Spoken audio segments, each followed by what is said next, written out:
Hi, this is a stand-up press conference. My name is Mike Gorsuch, Battalion Chief of the City of Longview Fire.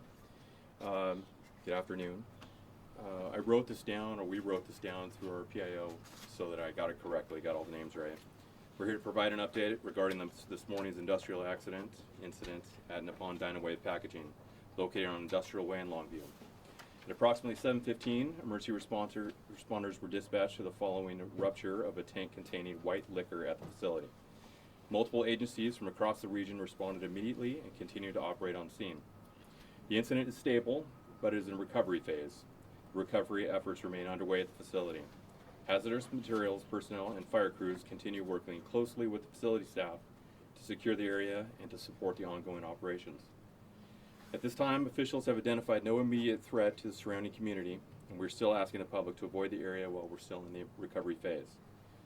There were multiple critical injuries, and patients were transported to hospitals in Longview and throughout the Vancouver-Portland area. We can also confirm there were fatalities related to the incident. We are not confirming or giving the information on their names until their families have been notified. At this time, there are also individuals who remain unaccounted for as crews recover and continue the recovery and accountability operations. One firefighter was also injured during the response, and he has since been treated and released at our Longview Hospital. No identifying information will be released until all the family notifications have been completed, like I said. This is a unified response. Has been coordinated through the City of Longview Fire Department, Cowlitz 2 Fire and Rescue, the Cowlitz County Cowlitz County Sheriff's Office, Regional Hazardous Materials Teams, and Medics Ambulance. Nippon Dynawave personnel remain on scene and have been instrumental in our partner agencies. So this is a tragic incident for our community.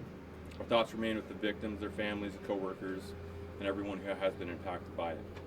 Additional information will be released as it becomes verified and available. At this time, I'd like to give the rest of this to Fire Chief Scott Goldstein from Cowlitz 2 Fire and Rescue. The Nippon Dynawave site, as well as the other industrial areas here along the Columbia River, are an industrial response area which is done in partnership with Longview Fire and Cowlitz 2 Fire Rescue.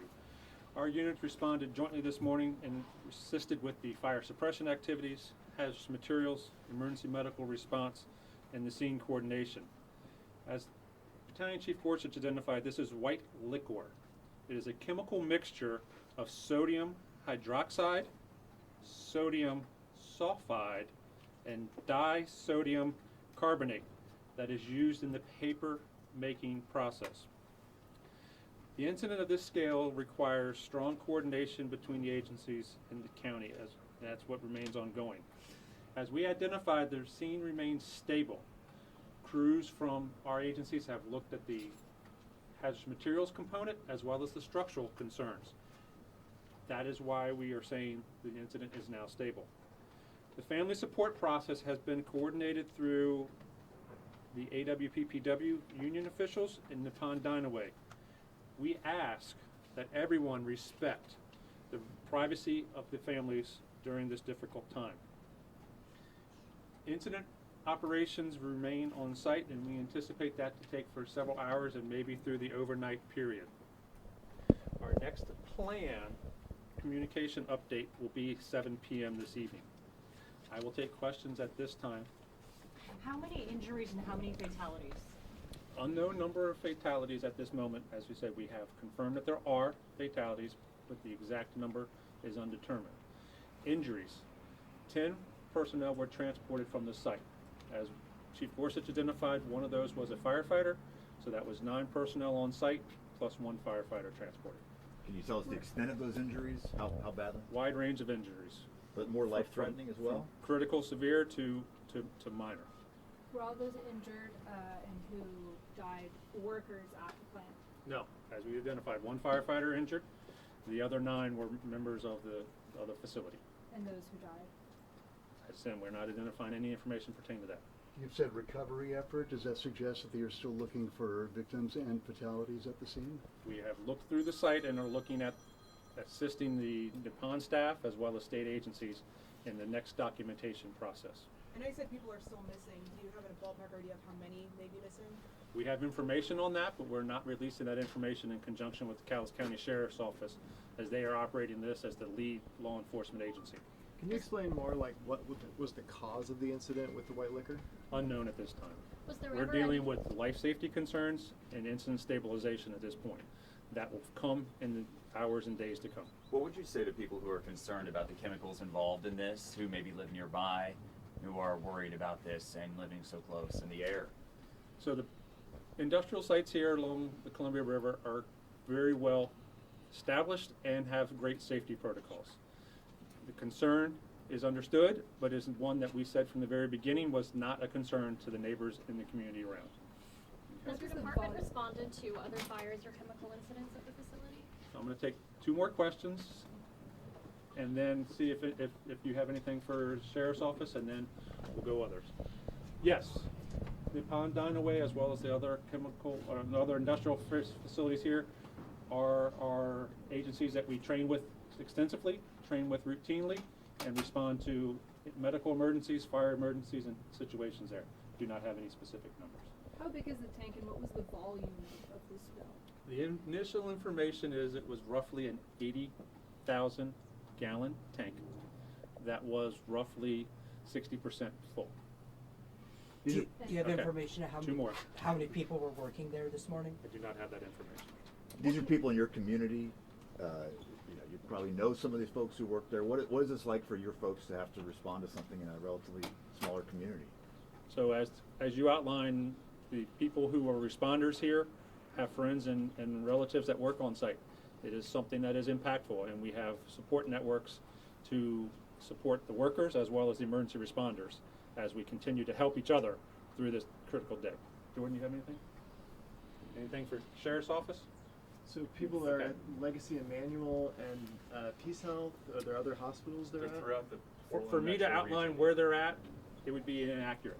We know where we transported them, but from that point on, we don't know where they have been retransferred for advanced care. So that's why we know they're at St. John here in town and other area hospitals throughout the Vancouver, Portland area. How many crews responded?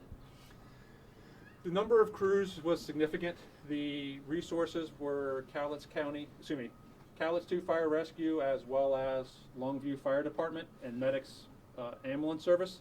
We had support from Castle Rock Fire District 6 and Fire District 5 assisting with area coverage while we were here. You just And- talked about. Oh, sorry. Go ahead. No, I was gonna say you just talked about the initial response, kind of getting there. What do you guys see? What do you guys look for? The initial response was for an explosion with injured parties. Our first priority is life safety. Second priority is incident stabilization. That's what we did for the first periods of time. And then identifying and supporting the incident stabilization to understand what our risks are, as well as the number of personnel that were in the area. You guys ever dealt with white liquor before? It's one of the things that we train with the Nippon staff frequently, as well as the other facilities here along the industrial area, correct. If it was 60% full, why was there a rupture? What caused this? That is too early for us to know that. I'm going to say one more question, working off this side. I don't know if this is for the sheriff's office or who, but correct me if I'm wrong, I believe there was an industrial fire at the same site last summer regarding some rail or train repair shop, and now there's this. Is that gonna prompt any sort of investigation into the safety at this facility or anything like that? So you are correct, there was a fire here last summer. That fire was at a very different part of this facility, not one that was operated by Nippon. When you talk about this facility, there are multiple companies inside the area, and that is where site-specific gets detailed. The fire was at Patriot Rail, and that was not the Nippon facility. Okay? Can So you talk about the dangers of white liquor? Like cannot what at makes this- it dangerous? I cannot at this time. Okay. Okay? Chief, I would said you mind, last question, I want to get your question. and then we're Can done. authorities not confirm the number of fatalities because they still don't know how many people are missing or unaccounted for? We have coordination with the facility staff, and we know a number of personnel, and we're still working to identify that. That's a combination effort with facility staff, the sheriff's office, and fire rescue. What does the search Okay. look like for missing people? Again, we'll be back with information or here at 7 o'clock. You had something, was it? Just please restate your name and title for us. No problem. Title, Fire Chief, Scott Goldstein, Goldstein, Cowlitz 2 Fire Rescue. And could we get the same for you? Battalion Chief Mike Gorsuch, Gorsuch. you all. Thank you guys. Thank you. Good luck.